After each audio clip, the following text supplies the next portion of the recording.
years, incidents involving the abuse, torture, and dehumanizing of prisoners of war, exposed by leaked pictures and eyewitness accounts, have caused outrage around the world. Some guilty officers and wardens were trialed and sentenced to jail, whilst the real criminals have not been brought to justice. And Common Article 3 basically says that when you have a detainee, irrespective of who they are, irrespective of whether they're a prisoner of war, a combatant or non-combatant, you have to treat them with humanity. You cannot impose outrages against their dignity. You cannot abuse them. You cannot be cruel to them. You cannot torture them. And that is a bottom line rule that applies at all times and in all circumstances and reflects general international law. That is well established in what you've called the Code of Combatants in international law. It's often not respected, but it provides a benchmark against which one decides whether or not an act or a form of treatment is legitimate and lawful or not. The central thing I think to focus on if we want to limit these kind of violations is not tighter and tighter rules by international lawyers to circumscribe states. We've got to cut directly to the reason why states are doing it. They're doing it because they believe they'll get an advantage. Do they actually get an advantage? I'm thinking of studying torture. I don't believe torture provides much of any real advantage. So what's the case for torture? Many practices that are contrary to human rights are being increasingly justified as means to obtain important intelligence and to fight the war on terror in general.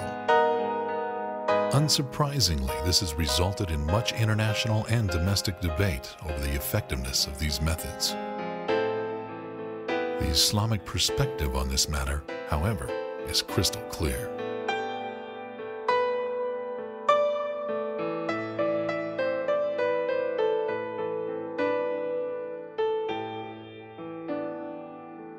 Muslims are not allowed to torture or dehumanize prisoners of war, irrespective of how they are designated. It is rule number 2 in the Islamic Code of Combat. Prisoners of war are not to be killed or tortured.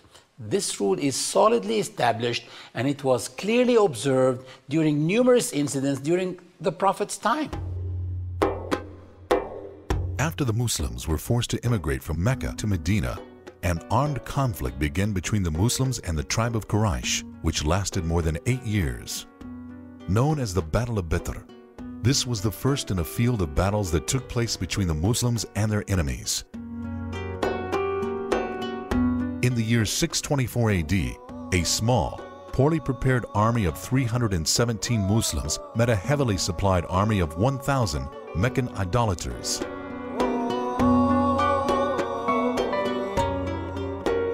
The night before the battle took place, an intelligent unit of 3 companions of the Prophet arrested 2 men who were bringing water from the army of Quraysh. The Prophet's wisdom shone in his chosen method to extract information from them. It is a clear display of the high standard of morality to be implemented when dealing with prisoners of war.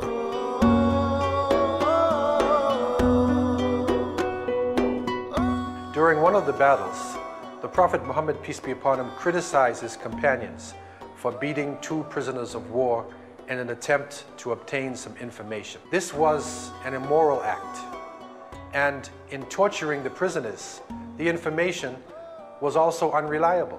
The Prophet, peace be upon him, had a different approach to the situation.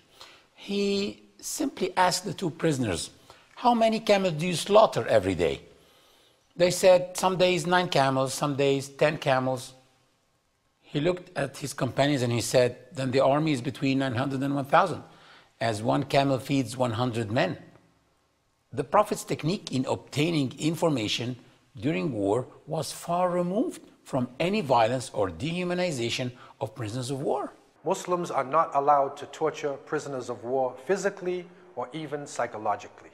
The Prophet Muhammad, peace be upon him, blamed one of his companions for walking some prisoners of war along a path where they saw their dead before the burial. He said, "O Bilal, don't you have mercy in your heart?" In fact, Islamic teachings go even further in encouraging good treatment for prisoners of war. The Quran describes it as an expression of love for God. The Quran says, and out of love for Allah, they feed the poor, the orphan, and the prisoner of war.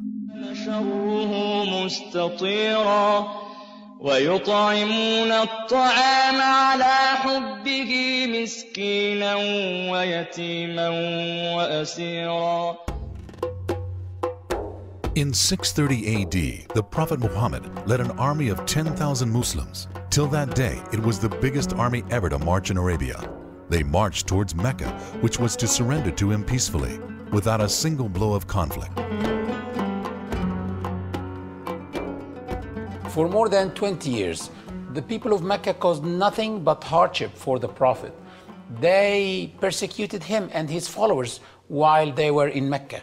And they waged wars against them after their migration to Medina. People usually accept, peace treaties when they're unable to sway a battle in their favor. The Prophet, peace be upon him, when he comes into Mecca, he comes in now as the dominator, as the guy in charge, if he wants to be.